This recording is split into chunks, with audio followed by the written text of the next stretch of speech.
7h14. Les matins de France Culture, Guillaume Erner. Depuis juin 2019, Fariba Adelkhah, anthropologue franco-iranienne, et Roland Marchal, politologue spécialiste de la Corne de l'Afrique, tous deux membres du Centre de recherche internationale de Sciences Po, sont retenus en Iran. Ils sont accusés de complot contre la sûreté nationale et détenus à la prison d'Evin. Bonjour Bernard Aourcade, vous êtes directeur de recherche émérite au CNRS et vous êtes membre du comité de soutien à Fariba Adelkhah et Roland Marchal. A-t-on de leurs nouvelles ? Oui, de mauvaises nouvelles. On sait que Fariba est en grève de la faim depuis le 24 décembre.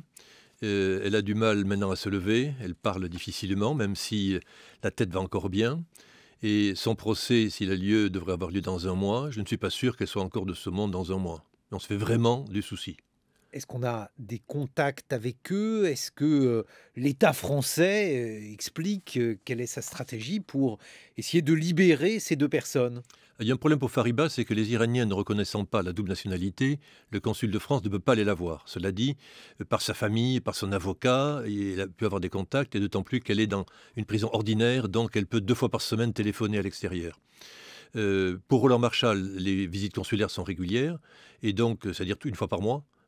Mais on sait que lui aussi va très mal parce que, ne parlant pas persan, il est là tout isolé, il ne sait pas pourquoi il a été arrêté, et donc psychologiquement, il est extrêmement affaibli. Et nous, on le sait. Pourquoi ils ont été arrêtés, Bernard Aourcade ? Personne ne le sait, et même les gens qui les ont arrêtés ne savent pas trop pourquoi. Ils ont arrêté 2 chercheurs français qui étaient en Iran, l'une depuis longtemps, qui travaillait, et Roland Marchal était juste de passage à Téhéran. C'est multicarte, c'est-à-dire on a un message pour les chercheurs, comme pour les journalistes. Ne vous regardez pas des choses qu'on n'a pas envie que vous regardiez. Et donc, jadis, on arrêtait des diplomates, des journalistes, des hommes d'affaires, des humanitaires. Aujourd'hui, on arrête des chercheurs. Deuxième chose, ces méthodes de voyous sont utilisées depuis très longtemps en Iran, depuis la prise en otage des diplomates. Et ce n'est pas la première fois. Et ensuite, ces arrestations sont à un moment où il y a une crise politique extrêmement forte en Iran. Avec la crise des sanctions contre l'Iran, l'économie iranienne est effondrée, tout le monde critique tout le monde. Et dans cette panique, effectivement, prendre un otage, c'est aussi, dans le combat intérieur en Iran, un caillou dans la chaussure du président modéré Rouhani, mis par les gardiens de la révolution les plus radicaux qui ne veulent pas de discussion. Est-ce que vous êtes en train de dire, Bernard Aourcade, que c'est en quelque sorte une affaire interne à l'État iranien ? Tout à fait. Tout à fait. Ça fait 41 ans aujourd'hui que la République islamique est installée, une stabilité exceptionnelle, des amis de 40 ans, ça crée beaucoup d'inimitié à l'intérieur, de divisions. Aujourd'hui, la société iranienne a beaucoup évolué, ce ne sont plus les mêmes qu'il y a 40 ans, et donc la République islamique ne sait pas trop où aller.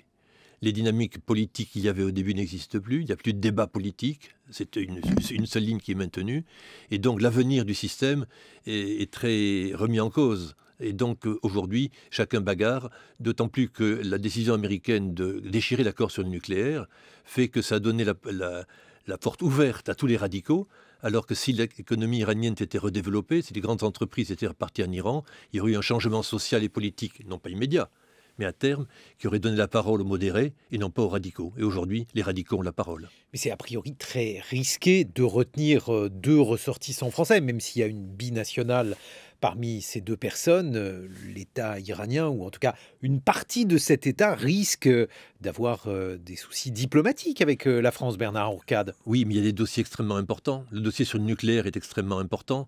Il a fait l'objet d'un accord avec 6 grandes puissances du monde. Et donc, l'objectif prioritaire, c'est ça.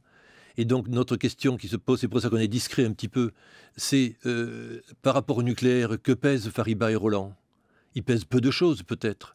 Et comment expliquer au gouvernement, il est bien conscient, le gouvernement français et iranien, qu'il faut défendre ses collègues, mais à quel prix ? Est-ce que la priorité est au nucléaire ou aux chercheurs, ou aux 2 à la fois ?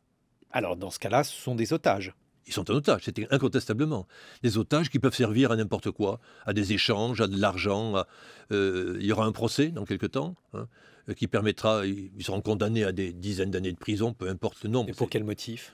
Motif, atteinte à la sûreté de l'État. Vous savez, en Iran, c'est très facile d'attenter à la sûreté de l'État. Tiens, on va les faire passer pour des espions.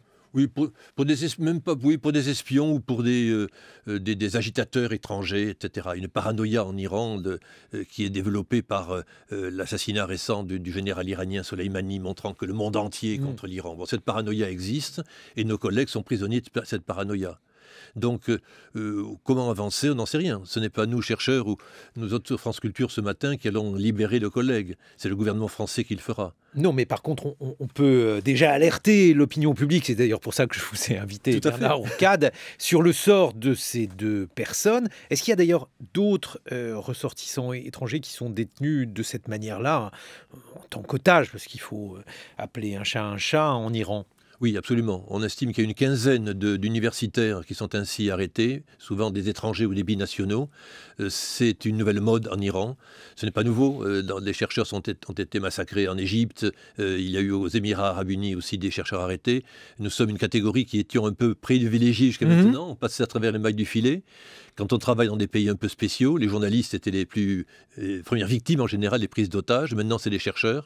Pourquoi passer de l'un à l'autre, d'après vous, Bernard Hourcade? Parce que les diplomates, immédiatement, tout le monde se mobilise. Les journalistes, vous êtes une bonne corporation internationale, bien organisée. Dès qu'un est arrêté, tout le monde est solidaire.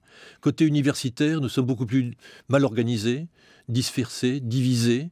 Et donc, il n'y a pas de consensus très fort. Et donc, ça marche bien. On peut prendre en otage des universitaires sans trop de problèmes. Bon, on espère qu'on va faire mentir cette règle. Qu'est-ce que l'on peut faire, Bernard Hourcade, si l'on souhaite soutenir à thé leur libération, celle de Fariba Adelkhah et de Roland Marchal?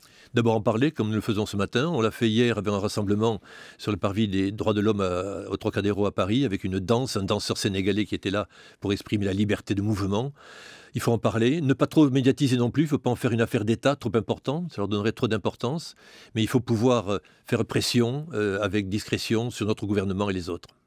Merci beaucoup, Bernard Hourcade. On prendra des nouvelles régulièrement jusqu'à leur libération de Fariba Adelkhah et Roland Marchal, 7h21 sur France Culture.